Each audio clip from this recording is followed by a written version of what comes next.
Hey guys, let's talk General Hospital for today, July 20th, 2026. So we start this episode at the Metroport. We have Nina and we have Jack. Nina is in bed, Jack is in the shower, and they have had a drunken night together. And so Jack is like, "Good morning, blah, blah, blah."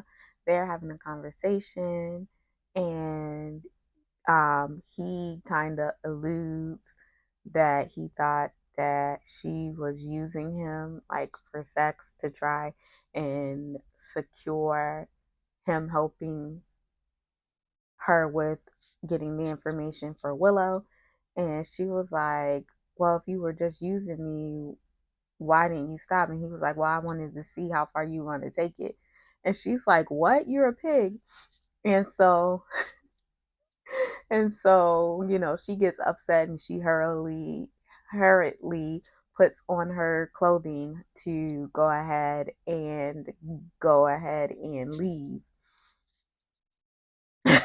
And when she's leaving out, he's like, "Look, I'm sorry. What I said was me. I just said that because I instead of saying what I really wanted to say, maybe we can do this again."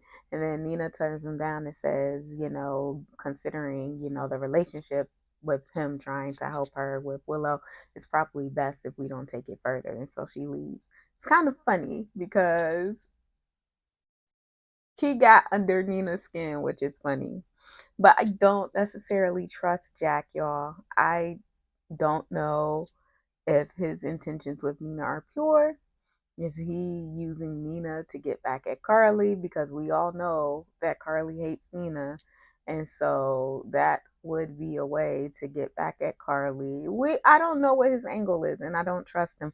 I didn't even trust the relationship that he had with Carly. So I don't trust the relationship or the situation ship or whatever you want to call it with Nina either.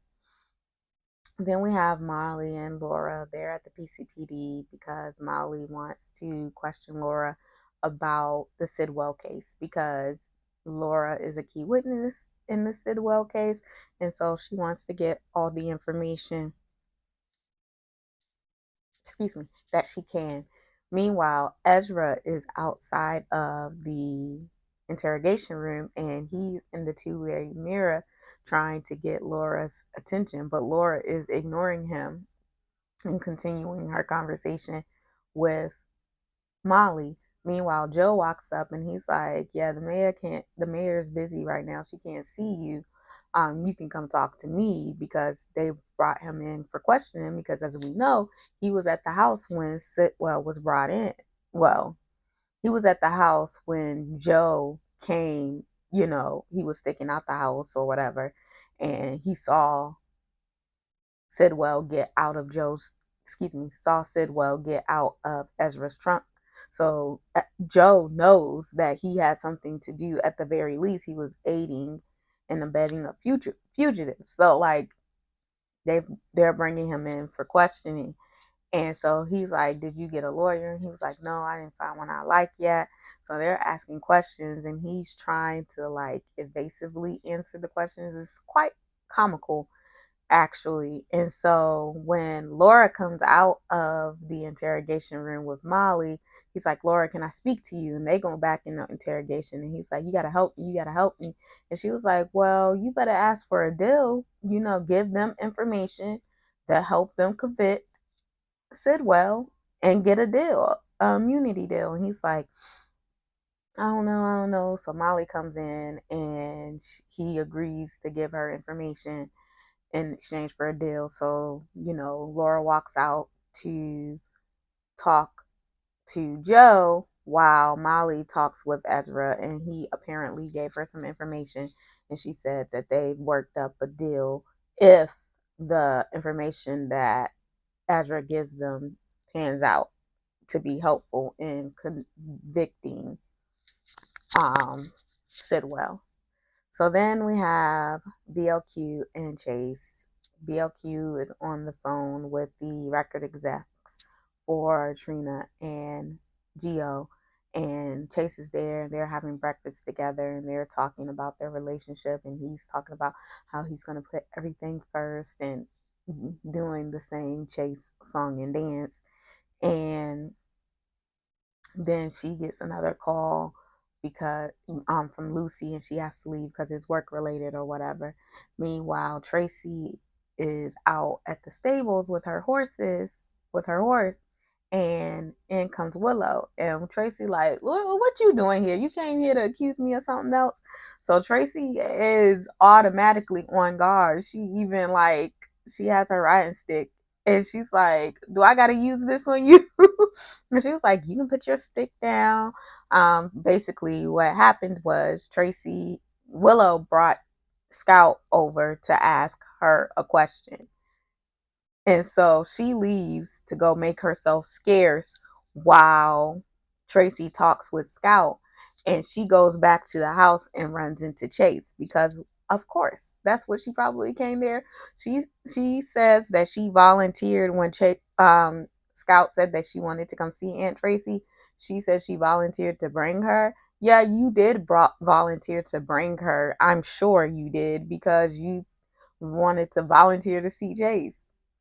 So she runs into Chase in the solarium, and she's like talking to him, and she's like, do you want to take a trip with me to DC? I'm going to some kind of police convention, and I would like to have someone who's not going to mansplain to me, and blah blah blah. And Chase is like, oh, I'm going to have to decline.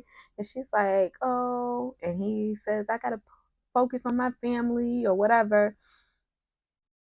And she was like, do you need me to take a step back? And he's like, I will always be there for you if you need me. He is an idiot. I in Brooklyn is even more of an idiot. They had a poll on Twitter going around asking which woman has made a fool of themselves over a man. It was between Jordan, Brooklyn, and Justine. And while I will say wholeheartedly it is Jordan because she's been making a fool of herself for years now over Curtis. But Brooklyn is right there on her heels because girl. Anyway, so she was like, I only want you to be happy. And the look on his face is like being with Willow would make him happy. But I digress. And so Scout is talking to Tracy, and Scout is basically asking Tracy if she can swim in the lake because she's doing some kind of charity where she needs like the free water, not like pool water. And so she's like, and I want my dad to be able to come as well. And so Tracy agrees, and then she asks for Brooklyn and Tracy to also donate, and they agree to donate. Meanwhile, Sunny, Rick, and Lulu are meeting. Dante was supposed to come, but then he got called in to something on the case. So she basically tells them about Rocco shooting Cullum, and um, Rick tells her mostly it's hearsay. If there's no physical evidence tying him to the shooting, then everything should be fine. And then they start talking about Valentine and how Valentine wants Charlotte to come live with them. And then Sunny was like, oh, I'm going to handle that. And she was like, hey, calm down. I don't want nothing to happen to Valentine. And he was like, oh, I wasn't talking about that. Sunny's funny. Meanwhile, speaking of Charlotte, Charlotte went over to Carly because she wants to move in with Carly, but Carly was like, "Yeah, that's not gonna work. You need to make peace with both of your parents and try and work it out between them." But she made it very clear that she's always going to choose Valentine over her mother, which is crazy to me, mind boggling. But anyway, then we have Valentine and Brick. They're talking. Brick is trying to convince Valentine to leave because he's like, yeah, you're content right now, but how long is that gonna last? But Valentine is intent on staying, but I can't say that Brick is wrong because he does get bored and he'll be up to another scheme. But that was today's episode. I don't even remember what is happening tomorrow, but I'll be back. Hey guys, let's talk General Hospital for today, July 21st, 2026. So we started this episode at the MetroCorp pool, and Charlotte and Gio are there, and they're talking. And what is going on here? So they're talking, um, because she finds his whistle while he's working. And so while he and Charlotte are talking, Lulu comes up and, he excuses himself and he leaves so that Lulu and Charlotte can have a conversation. And so again, they start talking about Charlotte living with Valentine. And, Lulu's like, no. And she's like, well, then let me live with Carly, which I don't recall Carly agreeing that Charlotte could live with her. I recall her saying to go home and work it out between your parents and you, but I don't recall her saying, like, yeah, you can move in with me if your parents say it's cool. I kind of don't remember that happening, but okay. And she was like, I already talked to Carly, and they get into a heated discussion.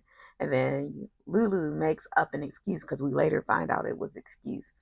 She makes up an excuse to leave, and she leaves. And of course, Charlotte stays behind at the pool, and she starts talking to Gio again. And she goes, I think my mom hates me. And I'm like, yo, I don't think your mom hates you. I think you hate your mom.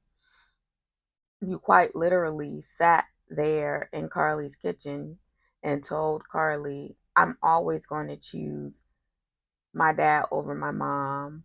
My mom just needs to basically accept that, and blah, blah, blah, yada, yada, yada. But now it's Lulu who hates you. And then she goes on to say that, well, she hates my dad and I'm just like him. Touche. But your mom doesn't hate you. It's not your mom who hates you. Your mom doesn't hate you. She just wants to protect you because your dad is reckless and he puts you in these dangerous positions where you have to be grown up when you maybe shouldn't be. But then she's talking to Gio and they start talking about music or whatever. And then Emma comes, and as soon as Emma shows up, Charlotte's whole demeanor changes. And it's like, whoa, wait a minute. Like, so little sis got a crush on Gio. And she's over when they leave to go, be with themselves. They're across the pool talking, and she's watching them. And it's clear that she sees Luke, what is her name? What's Gio? Emma. She sees Emma as a problem with her and Gio getting closer, I guess. But I thought you liked Danny. Girl, if you don't sit your 16-year-old self down and chill out. But anyway, meanwhile, Anna is back at work and Dante introduces her to Joe. And, she tells Joe that she wants him to pull all the major cases that happened in her absence because she's going to spend 2 weeks shadowing Dante to get like reacclimated to the PCPD and what's going on before she goes back as commissioner. She told Dante she might take 3 weeks, and Dante's like, yeah, please don't do that because he ready to be out that job. So she's like, bring me the files. So he brings her the files, and she's going through them. All the files are there except for Cullum's shooting. And we all know that the reason that Cullum's shooting file isn't there is because Dante has tampered with the evidence in order to protect Rocco. And so later on, Laura comes and she's talking to Anna, and Fitzpatrick comes and she's like, yeah, the shooting, the Keir shooting files are missing. And Laura is running through her mind because she knows that Rocco was the one shooting on the pier. So she's like freaking out. because Anna is looking into something that is supposed to remain quiet in order to protect Rocco.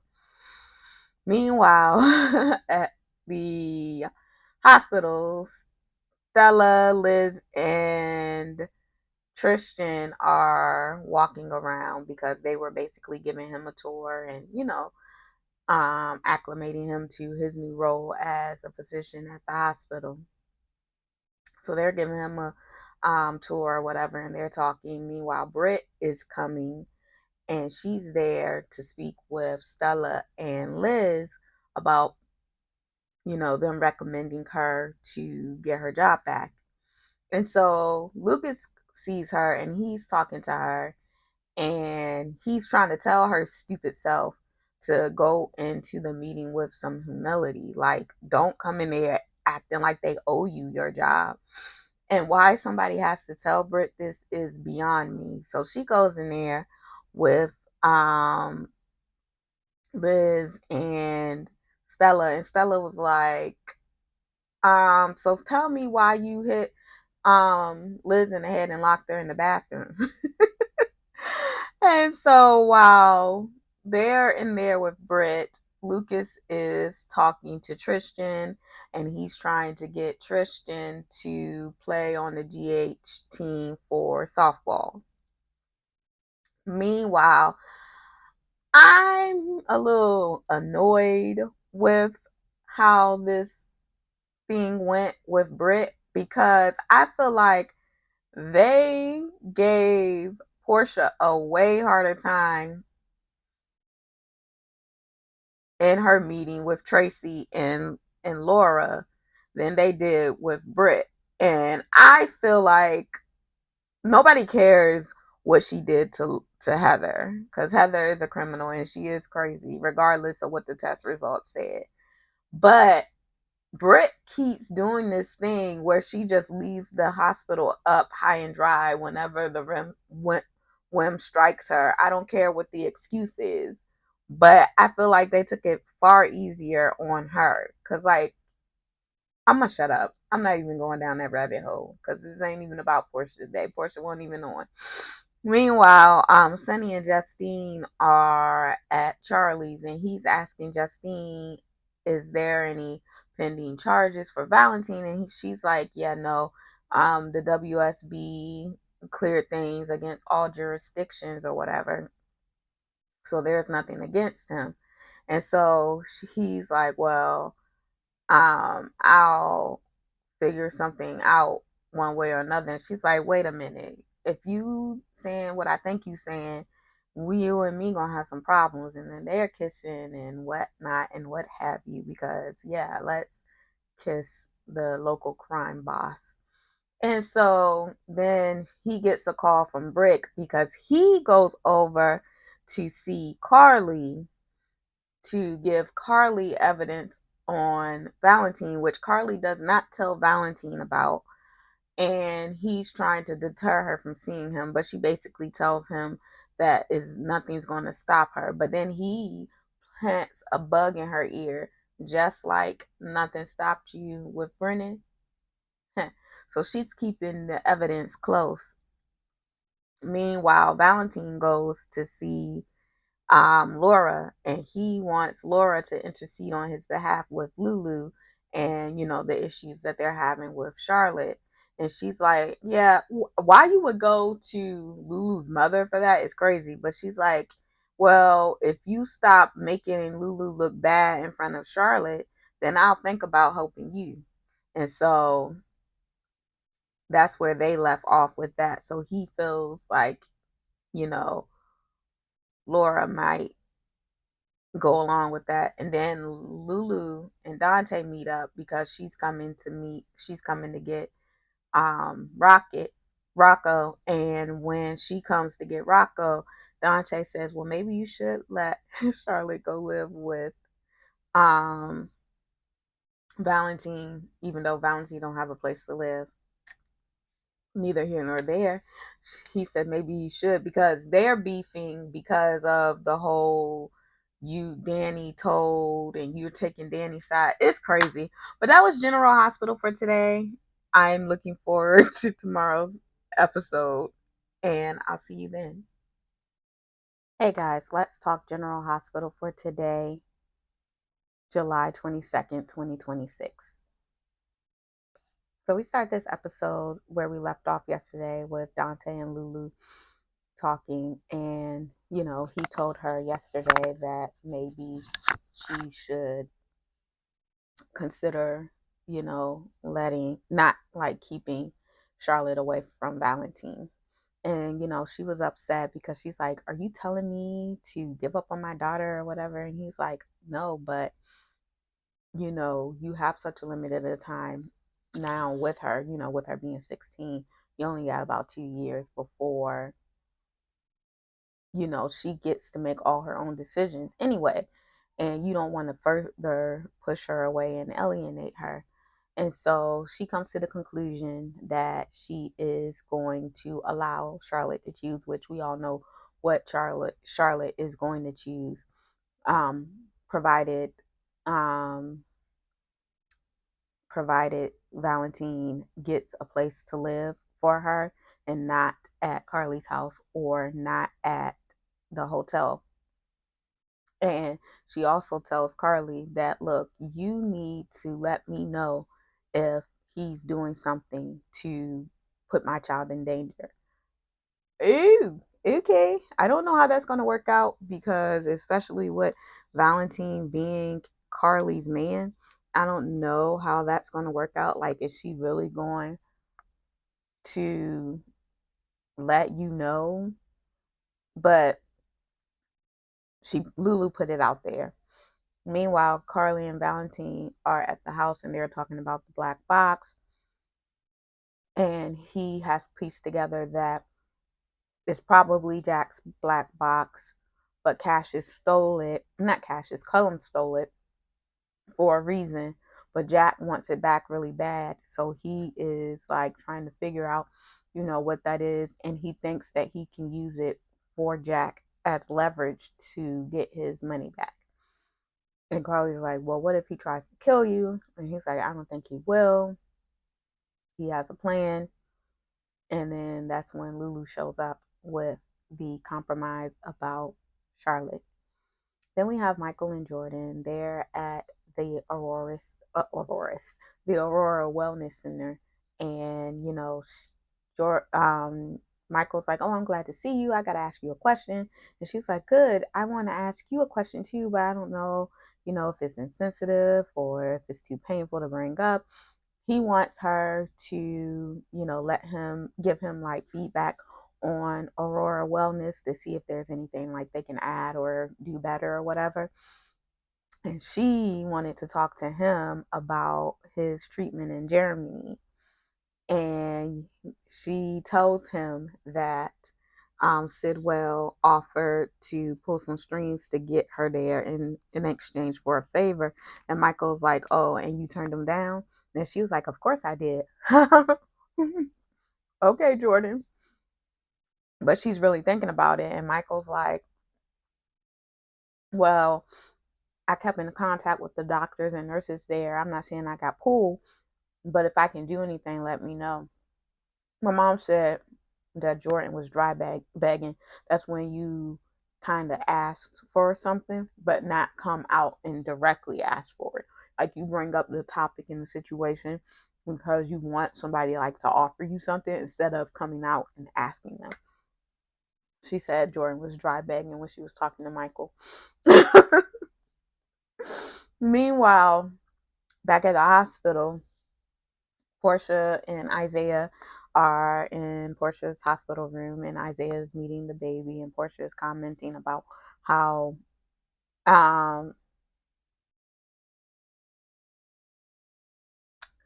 she she's talking about how sorry.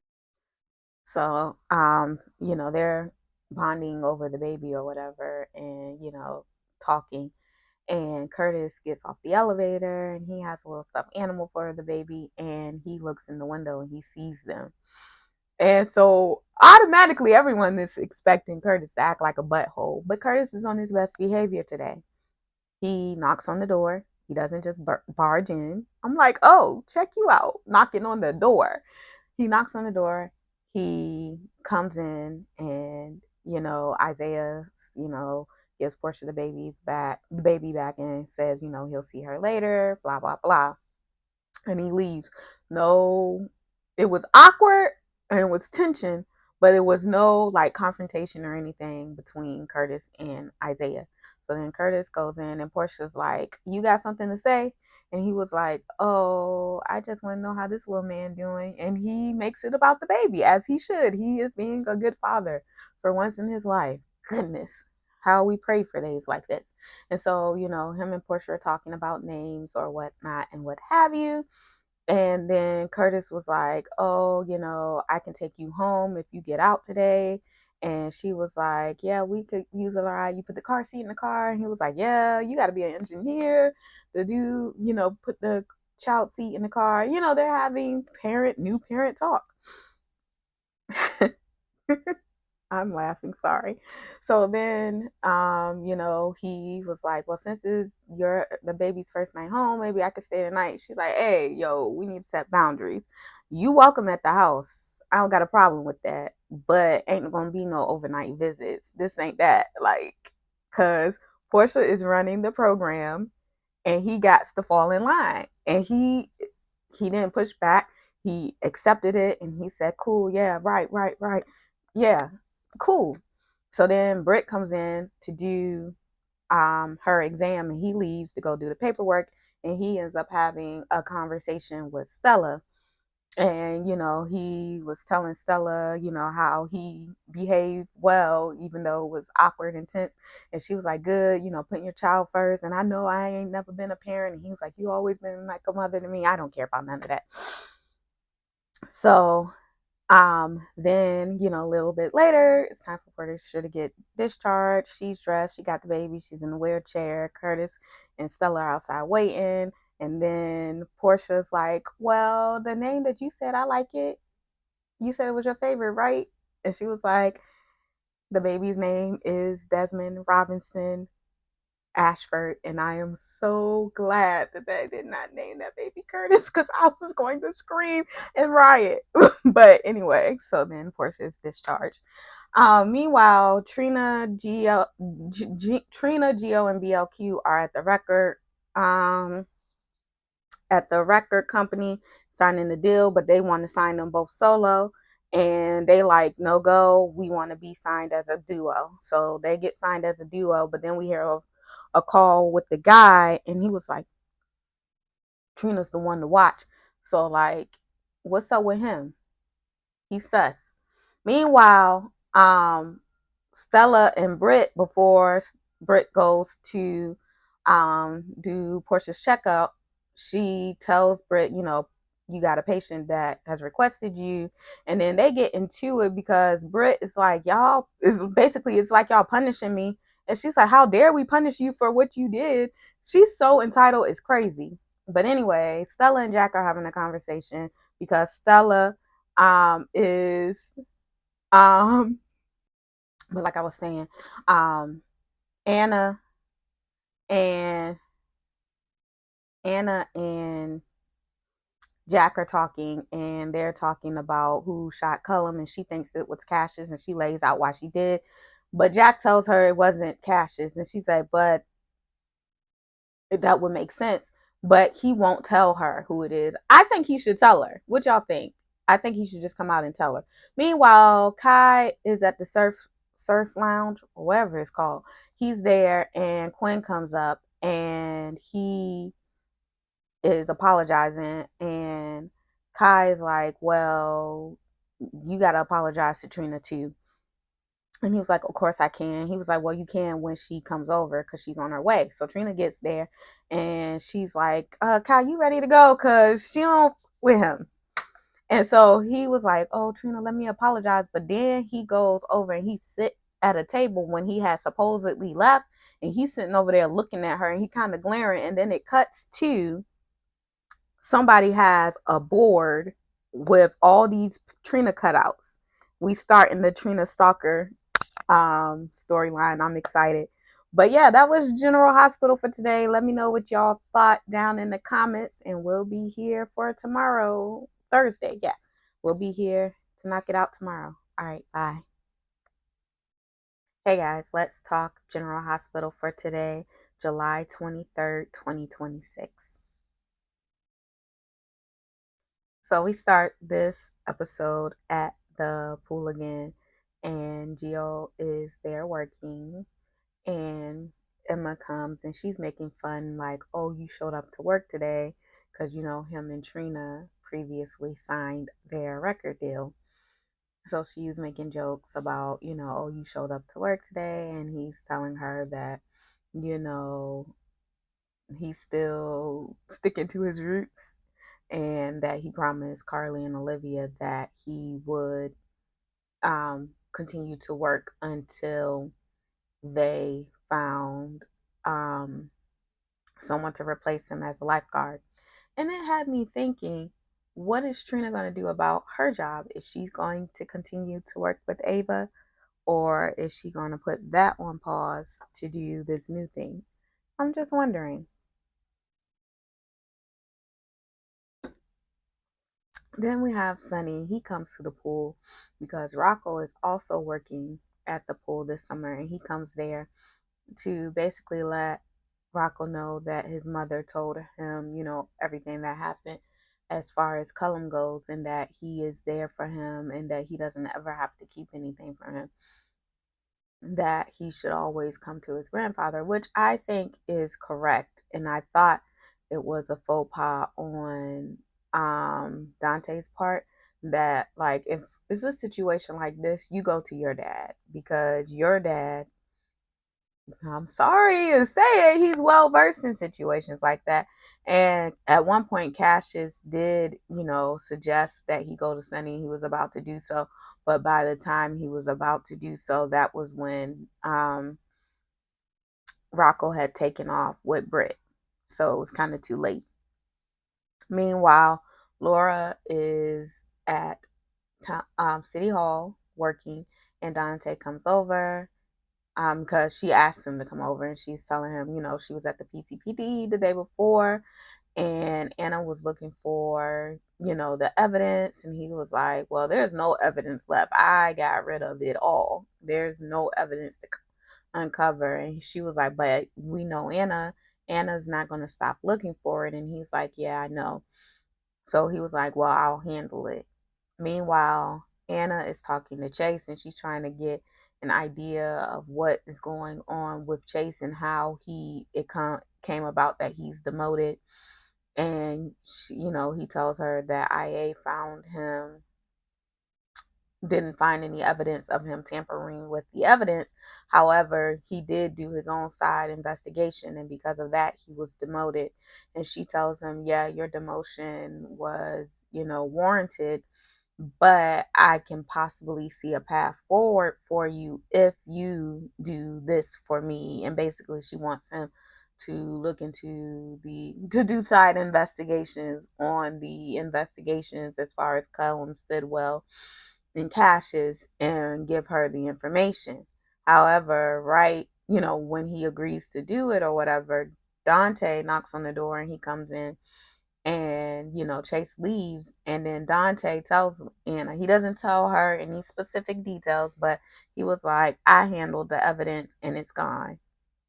Ultimately, Anna figured out what it was, and she, don't, this is the thing where you have to have deniability. So she's like, yeah, I won't ever bring this up again. And so Dante was like, okay, cool. And he leaves, and she asks him to be nicer to Chase. F Chase. That's how I feel, but I digress. So she asked him to be a little less cold to Chase. And then, she's having a conversation with Peter again, because now we are clear, her vendetta is against Britt, because she is Faison's child, and just like Cassius, she can't be trusted. So yeah, that was very interesting. Then we have Tracy and BLQ there at Deception, and she's blowing up Maxie's phone, trying to get Maxie on the phone about, getting her shares. And then Lucy is on the other side of the door trying to contact Maxie, doing the same thing. And, then they find out that actually Maxie has already sold her shares, and she sold them to Michael.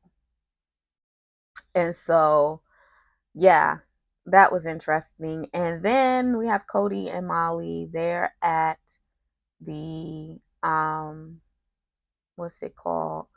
Cody and Molly are at Bobby's, and it has come out that the reason that Maxie has sold her shares in deception is because they're not coming back to Port Charles. Spinelli has taken a job in Australia, and Maxie and the kids are moving to Australia. And so Cody is upset because, James is holding it against him that, he told the truth about Cassius. And so he, in his little young heart, he's holding it against Cody. And so they're not on speaking terms. And, he feels sad because if he goes away to Australia, then there's no way for them to rectify the situation. So while he and Molly are sitting at Bobby's discussing all of that, excuse me,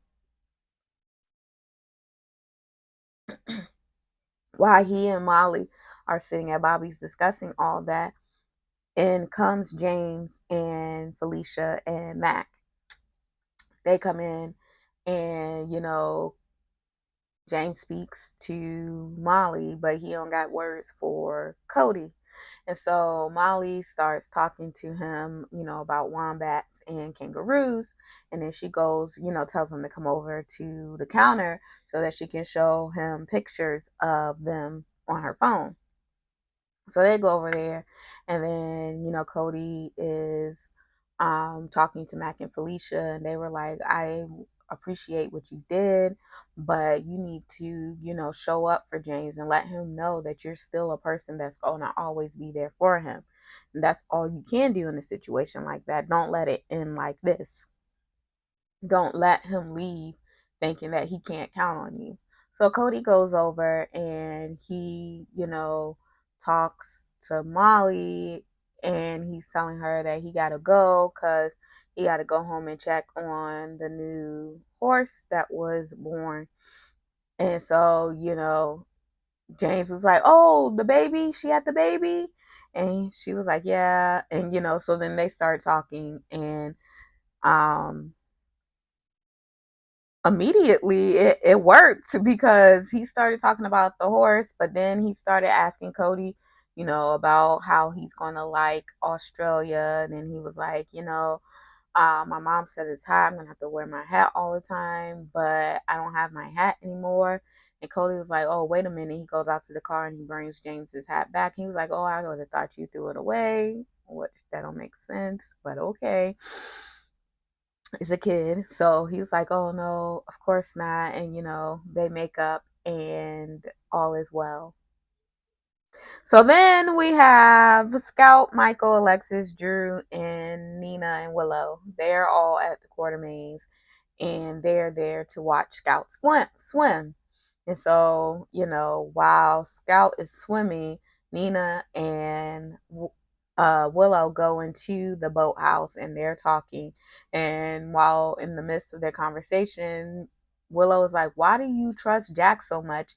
And then she figures out that her mother has slept with Jack. And she's like, "Why do you think that's a smart decision?" Meanwhile, Michael and um, Michael and Alexis are sitting outside, and they're, talking about Willow and Drew and the whole situation. And, we see that Michael has empathy for Drew. Like, he's saying, no one deserves, what Drew has had to endure. Then they come out when Scout reaches back up to land. And when she comes out, they're all talking. And Willow says, "Be careful, we don't want your dad to fall," or somebody says it. And I think Nina is going to unlock his will so that he can try and fall into the lake. But yeah, that was GH for today. Hey guys, let's talk General Hospital for today, July 24th, 2026. Today was a pretty good episode for a Friday, and Monday is going to be even better. Thank you, GH, for proving you're the better soap. But anyway, enough of me and my opinions. Today we start this episode with Alexis and Valentine. They're meeting at Bobby's, and she's there because he invited her there because he basically wanted to apologize to her, because he was on the run, and she was probably worried about him and all of that. And she's like, "Yeah, I'm glad that you in the clear now," but she's like, also like, "I know you're gonna do something else because you're Valentine, and you always do something else," which is what everyone has been saying. Everybody knows Valentine is good until he's not. Even Laura said it to Valentine himself. Like, Valentine can only be good for so long. So then he is talking to Alexis, and he also tells Alexis about his plan to like get the Cassadine funds unfreeze with the WSB. He was like, "Oh, I have changed my ways, but I'm gonna have to extort something from the WSB." His Valentine classic. Anyway, so then we have Lucas and Liz. Liz is freaking out at the hospital because Britt has not shown up for her shift. Let me tell you, if Portia was to step one toe out of line while she's on probation, I don't know how long Portia's on probation for, and I don't know if her maternity leave extends her probation. But if she was to step 1 foot out of line, one toe, not foot, one toe out of line while she's on probation, homegirl will be out of there. But Britt, I think she was on probation before. Oh, no, I know for a fact because Stella and Liz said it. She was on probation before, and then she up and disappeared. No call, no show, all of that. Here she go again, fresh on probation. I don't think she's worked a full week. Well, they said it's been a couple weeks since Jason left with Danny. So, okay, she's been on probation for a couple weeks. And here she go. She's late to work. And not only is she late, because that's one thing, but then you late and you don't call. Like, where do you do that at? In most places you work, the deal is if you're going to be late or not coming, you let them know 2 hours in advance. But at the very least, even if it has to be last minute, at the very least, you call. Not Britt. She goes to the WSB. We see her there to speak with Brennan. And then Lucas texts her soon after she gets there and it's like, "You 2 hours late." So you was going to be late anyway. You just using the WSB as an excuse. When she finally does show up at work, when she fits it in, she's like, "Oh, I have a note from the WSB." Like she a doctor. Like, I don't even know. Like, do places of employment still take doctors' notes? So I don't even think that's a thing.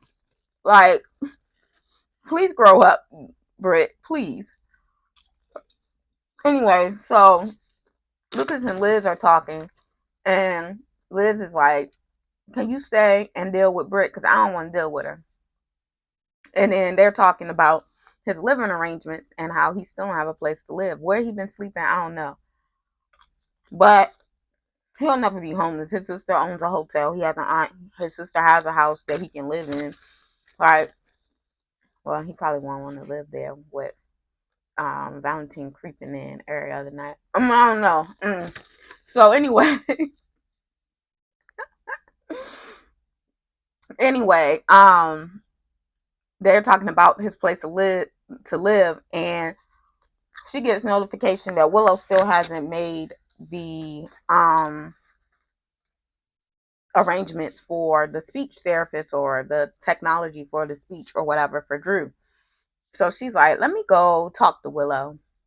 So she leaves the hospital to go talk to Willow. And she's talking to Willow, and she's like, unless you don't want Drew to speak. And Willow's like, oh, what are you accusing me of? She said, I'm not accusing you of anything. I mean, I understand things may be complicated between you and Drew, but he still deserves to have a voice.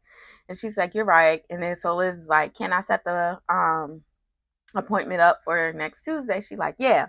Meanwhile, Jack and Joss are at the WSB, and they have the meeting with Britt because he's asking Britt where's the black box. She don't know nothing about the black box. She leaves. When she leaves, Joss leaves, and she runs into Valentine.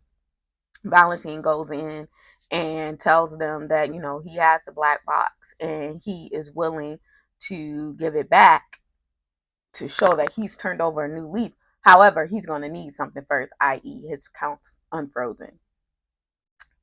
Valentine is funny to me. So anyway, Chase and Dante are talking, and they're talking about how Anna is going to probably put them back together as partners, and he's telling her that there's a connection between Willow and Sidwell, and they need to bring her in, and he's asking her, will you be the one to bring her in?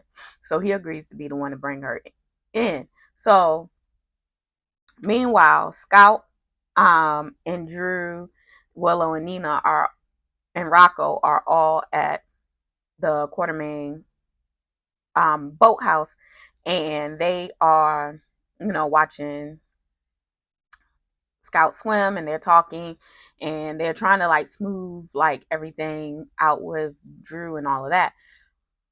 Willow and Nina end up in the boathouse.